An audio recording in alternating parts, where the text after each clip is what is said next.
오늘 경제론 할 차례죠? 아, 중요합니다. 경제론은 이루 말할 수가 없죠.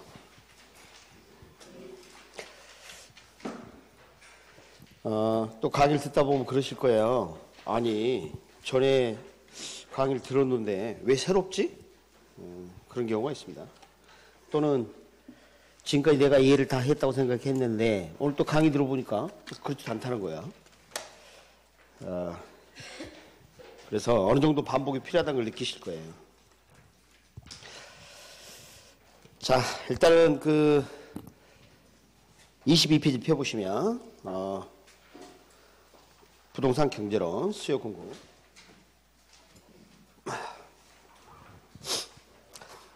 경제 그러면 이제 돈이에요, 돈. 그렇게 생각하시면 돼요. 여러분 돈을 중심으로 물건을 살려는 사람이 있죠. 그런 사람을 수요자라 그럽니다. 그리고 대가를 받고 물건을 팔려는 사람을 공급자라 그럽니다. 오늘은 이제 뭐라 하냐면, 자, 시장에 물건을 구입하기 위해서 나타난 사람 수요자와 물건을 팔기 위해서 나타난 공급자가 어떤 심리 상태인지. 그러니까 여러분이 거기 빙의 돼야 돼요. 아, 내가 물건을 사러 간다. 내가 물건을 판다. 이런 입장에서 바라보면 이해가 될 수 있어요. 근데 그 대상은 이제 부동산이라는 거죠. 그죠? 네, 그래서 부동산 경제론이 되겠습니다. 먼저 수요자의 마음을 수요라 그래요. 수요자 마음을, 마음 상태를 표현할 때 이렇게 표현해요. demand. 영어로 저 D를 기억하시면 좋겠어요. 여러분 우리 만화 그림 보면 입을 이렇게 그리죠? 그냥 그렇게 생각하세요. 자, 뭔가 필요한 거야. 배가 고프다든가. 알았죠? 자, D 꼭 기억하세요. 자, 수요는 D다. 이렇게. 여러분 교재를 보시면 이렇게 돼 있을 겁니다. 수요란 일정 기간 동안 제한화 서비스. 우리는 이제 부동산을 대상으로 하겠죠. 구매하고자 하는 건데 매입 임차하고자 욕구 의도. 그런 게 여기 숨겨져 있습니다. 그래서 여기는 일단은 일정 기간 개념이 있는데요. 조금 있다가. 두 번째, 우리는 사전적 개념을 다룹니다. 사전적 개념. 세 번째, 유효 수요를 다룹니다. 먼저 이해하기 쉬운 거 이 두 가지 먼저 하죠. 사전 했을 때 저 사자는 일사자고요. 저는 앞전자입니다. 주의할 게 실제로 구매한 양을 우리는 다루지 않아요. 실제로 구매한 양은 다루지 않습니다. 구매하고자 하는 양을 다룹니다. 그 다음에 유효 수요. 구매력이 있어야 합니다. 구매력이 없는 자는 우리 관심 없어요. 자, 여러분 시장에 가봅니다. 자, 물건을 구입하러 온 사람이 있어요. 그 사람들 물건을 이미 구입했다면 시장에 있을 이유가 없죠. 그리고 공급자는 이미 물건을 구입한 사람에게 물건 사라고 할 이유가 없죠. 그렇습니다. 그러니까 구입하려는 사람이 우리에게 관심의 대상이에요. 시장에 나타난 사람. 오케이? 그런데 거지는 안 되겠죠? 공급자가 거지에게 물건을 팔 마음도 없을 뿐더러 대가도 못 받는데, 우리가 시장 그러면 무료가 아니야. 공짜 아니야. 다시 한번, 우리가 시장 그러면 공짜는 다루지 않는다. 항상 그거 잊지 마세요. 그러니까 공짜 관계가 시장 밖이라 그래. 시장 안에서는 공짜 없어요. 세상에 공짜 없다. 그렇게 이제 일을 하셔야 됩니다. 그러니까 뭐 공짜는 뭐예요? 기부처고, 뭐 자원봉사고 뭐 그런 거 아니겠습니까? 그런데 이제 주의할 게 유효수요는 구매력이 있으면 된다고 했지 그 자금의 출처를 묻지 않습니다. 예를 들어서 지금 아파트가 10억인데 가진 돈이 5억밖에 없어요. 그럼 아직 유효수요가 아닙니다. 그러나 이 사람은 대출받으면 주택을 구입할 수도 있죠. 그래서 조만간 유효수요가 될 수 있는 이런 사람을 잠재적 수요, 예비 수요 그래. 있어. 제가 판서를 한 것을 적으면 후회합니다. 왜? 요약집이 다 있어. 절대 적지 마세요. 네, 적지 마. 그거 다 있어 그냥. 적어보면 후회하는 거예요. 자, 들어보세요. 그래서 저당 대출로 자금을 확보한 자도 유효 수요자에 해당이 된다 안 된다? 된다. 아, 여러분이 편의점 물건 사러 갔는데 10,000원짜리 딱 내니까 그 돈 어디서 났어요? 물어봐요? 아파트 사러 가고 10억 딱 결제하는데 5억은 어디 났어요? 묻지 않는다고. 그러니까 그것을 자금을 어떻게 조달하든지 시장에서 집을 능력이 있으면 우리는 뭐라고 불러준다? 유효수요라고 불러준다. 여기까지 되죠? 자, 그런데 이제 문제가 이거예요, 이거. 지금 일정 기간. 항상 그 빠지지 않는 그런 개념 관련 문제인데요. 자, 저게 왜 필요할까? 좀 약집이 저수지도 그려져 있어요. 저수지가 이렇게 있어요. 저수지 물이 얼마나 되니 물어봤더니 그냥 무게로 하겠습니다. 100만 톤 있대요. 100만 톤. 관찰해 보니까 저수지 물이 유입되기도 하고 유출되기도 하고 그러더라고요. 그래서 이제 질문을 이렇게 합니다. 지금 물이 유입되고 있는데 유입되는 저 물은 얼마나 돼? 그랬더니 이렇게 대답했다 치죠. 20만 톤. 그럼 의미 전달이 안 돼요. 물이 계속 흐르고 있잖아요. 그러니까 기간을 언급해야 돼. 하루에 20만 톤 이런 식으로. 좋아요. 여러분 싱크대에 물이 지금 100리터 담겨 있는데요. 수도꼭지를 틀었어요. 그럼 물이 막 쏟아지죠. 몇 리터가 유입되고 있지? 그럼 어떻게 해야 돼? 흐르고 있는데 분당 뭐 20리터 뭐 이런 식으로 이야기한다. 그러니까 양을 나타내도 어떤 그 기준이 있어요. 기간을 언급해야 의미 전달이 되는 게 있고 기간을 언급하지 않아도 의미 전달이 되는 게 있더라는 겁니다. 그럼 다른 예를 하나 더 들어보죠. 앞에 있는 감독원 선생 소득이 얼마예요? 그랬더니 1억 10년에. 이제는 웃기지도 않지? 응? 너무 많이 들어서 귀에 피날 때까지 들어야 돼요. 알았습니까? 자, 그럼 소득은 기간을 말해야 돼요? 말 안 하지 않아도 돼요? 말해야 합니다. 나 한수 또 감독원 선생 재산 뭐 있어요? 그러면 기간을 말할 필요 없지. 통장 잔고는 얼마예요? 그러면 기간을 말할 필요 없지. 맞습니까? 그러니까 뭐 돈을 표현할 때도 그렇고 양을 나타낼 때는 두 가지 개념이 있다는 걸 알 수가 있습니다. 그래서 지금 이제 유입되는 이런 것들은 일정 기간 개념이라 그래요. 일정 기간. 그래서 영어로는 이제 flow. 그래서 유량 개념 이렇게 부릅니다. 유량 그러면 흐를 유자입니다. 유량 개념 이렇게. 그래서 이걸 flow라고 읽습니다. flow. 자, 이 저수지 물은 어떻게 돼요? 일정 시점 개념이죠? 일정 시점. 그래서 이것은 영어로 스톡이라고 합니다. 스톡. 그래서 이건 저량 개념 고일자자를 써서 저수지 할 때 저하고 같습니다. 저량 개념 이렇게 합니다. 당연히 이것도 유량 개념이겠죠. 그런가요? 네. 그러면 한 해 지나면 저수지 물은 얼마나 바뀌어요? 하루 지나면?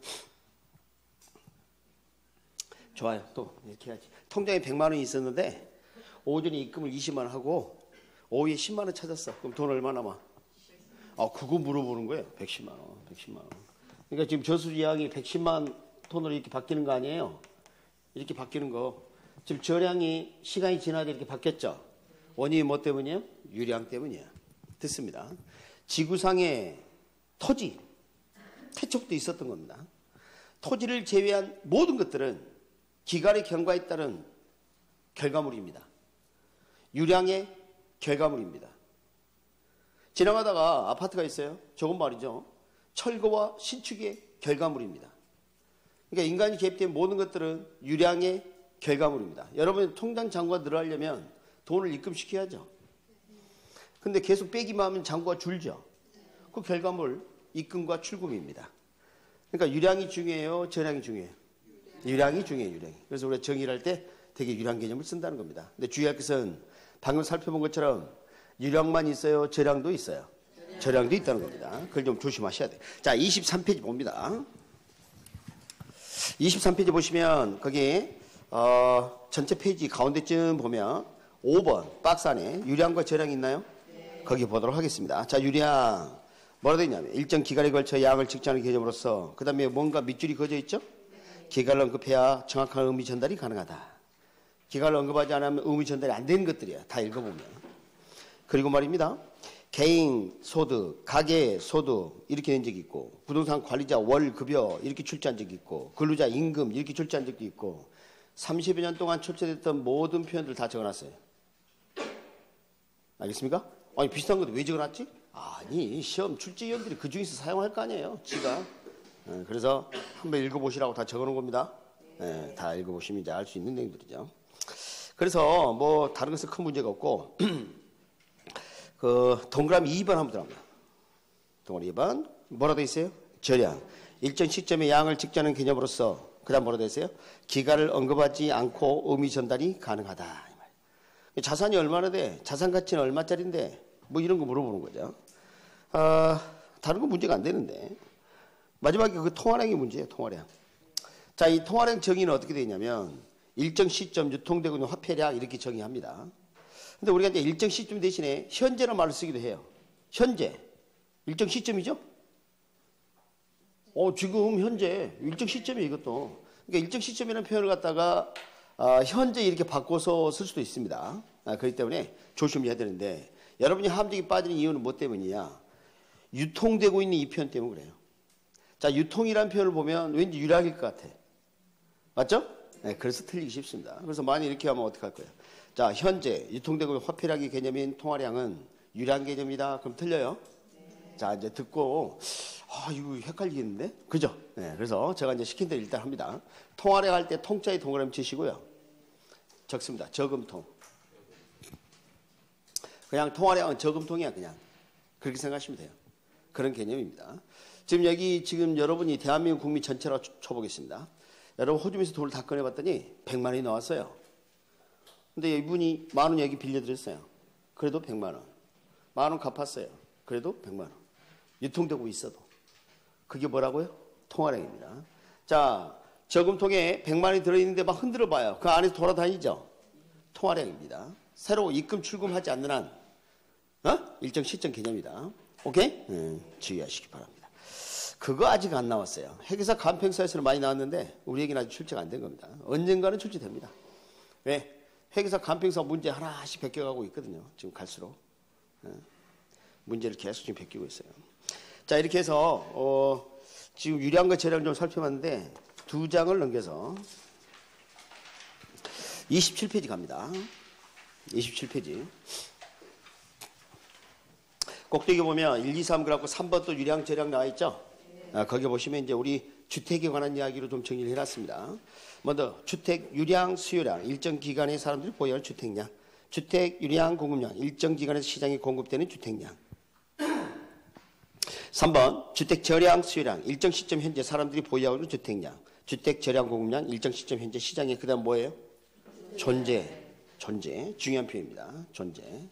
여러분 민법에서 자판기는 청약 상태라고 배웠죠?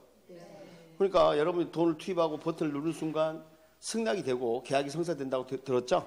이미 존재하는 것은 공급된 상태예요. 오케이? 지금 이미 존재하고 있는 아파트는 다 뭐예요?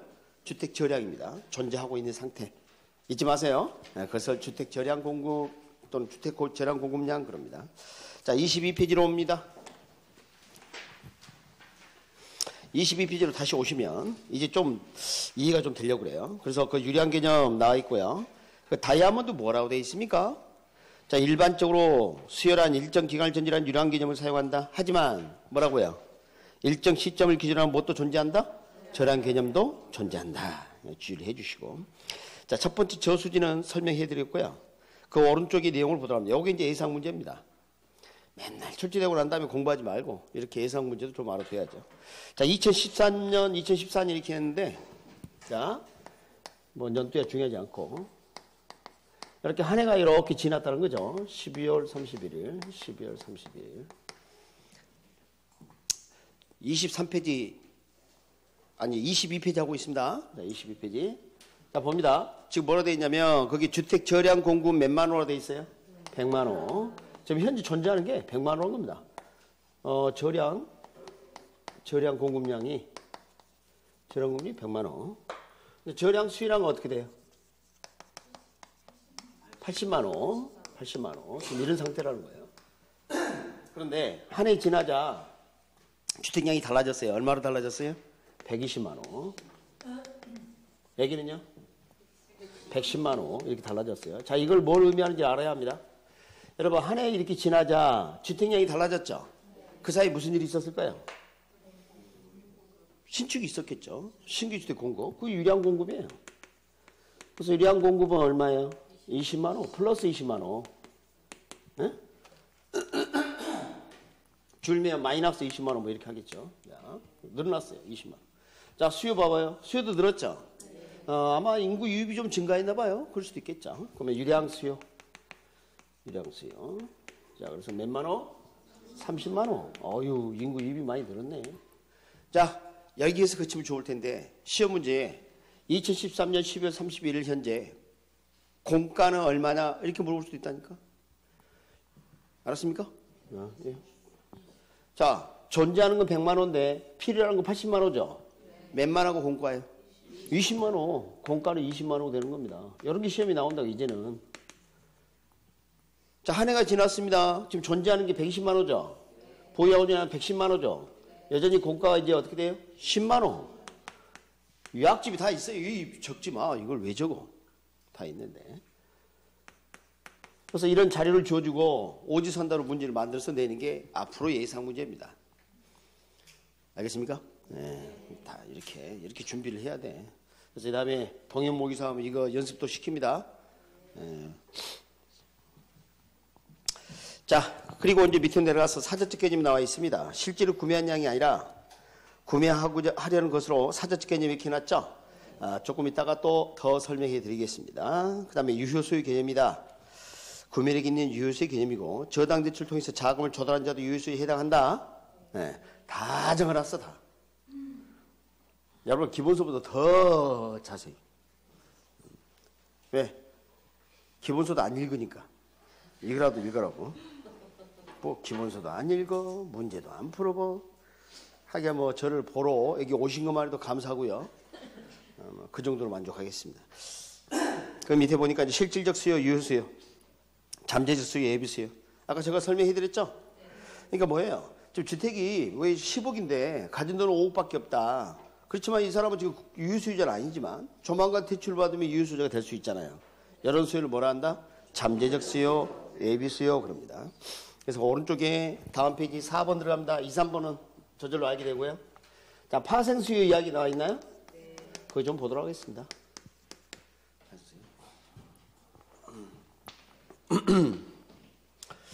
먼저 여기가 이제 생산물 시장, 우리가 최종 완제품을 우리가 이제 생산물을 볼 수 있겠죠. 그래서 이제 아파트가 이렇게 거래되는 시장이에요. 아파트가. 그럼 아파트를 필요한 사람, 아파트 수요자 있을 겁니다. 아파트 수요자. 아파트를 공급한 사람이 있겠죠? 아파트 공급자. 생각해 봅니다. 이 아파트를 구입하려는 이 수요가 없다면 아파트를 공급할 이유가 없는 거죠. 그러니까 이것 때문에 이게 생긴 거예요. 그런데 말입니다. 이 아파트를 공급하는 사람을 자세히 봤더니 건설업자란 거 아니에요? 건설업자. 여러분 건설업자는 아파트를 공급하려면 택지하고 건축자재 등이 필요하겠죠. 이거 구입해야 합니다. 그렇지 않으면 이제 지을 수가 없다는 거죠. 이런 것들은 이제 뭐라 하냐? 생산요소 시장. 그래서 뭐 택지라든가 토지 있어야죠. 당연히. 그 다음에 건축자재 뭐 이런 것들이 필요할 겁니다. 자, 그러니까 이 사람들이 이것을 산다는 거 아닙니까? 수요?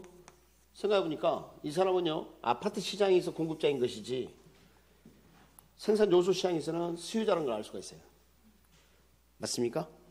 그러면 다시 이 수요가 있었기 때문에 공급이 생겼고요. 공급을 하다 보니까 이 수요가 생긴 거죠. 그래서 드라이브도 됐다 이 말이에요. 파생수요. 파생됐다. 여기서. 오케이? 파생수요. 그래서 처음에 나타나는 수요 무조건 뭐라 하냐면 본래 근본 원인이 되는 수요, 본원 수요, 직접 수요 이렇게 부르고요. 그 다음에 나타나는 수요는 무조건 뭐? 파생 수요 또는 간접 수요 이렇게 합니다. 간접 수요.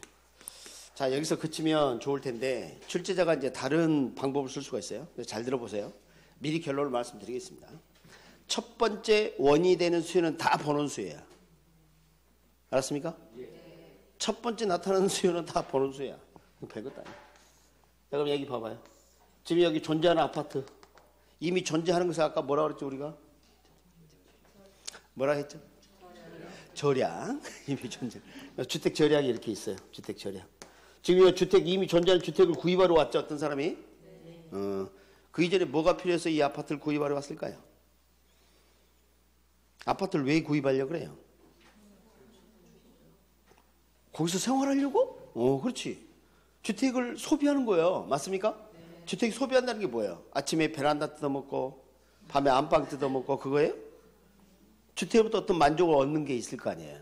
그래서 우리가 하우징 서비스라고 합니다. 그래서 한글로 번역하면 주택 서비스 그래요. 주택을 얻는 어떤 만족, 우리 가족들의 안식의 공간, 그렇죠? 우리 안전을 보장하는 공간, 뭐 이런 거.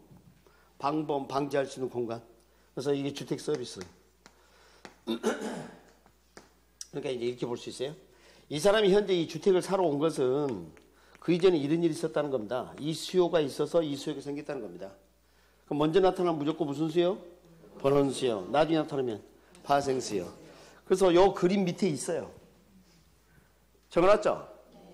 이거 친절하게 그냥 그림으로 그려놨네. 그래서 무조건 처음에 등장하면 번원 수요라 그러면 돼요. 아시겠죠?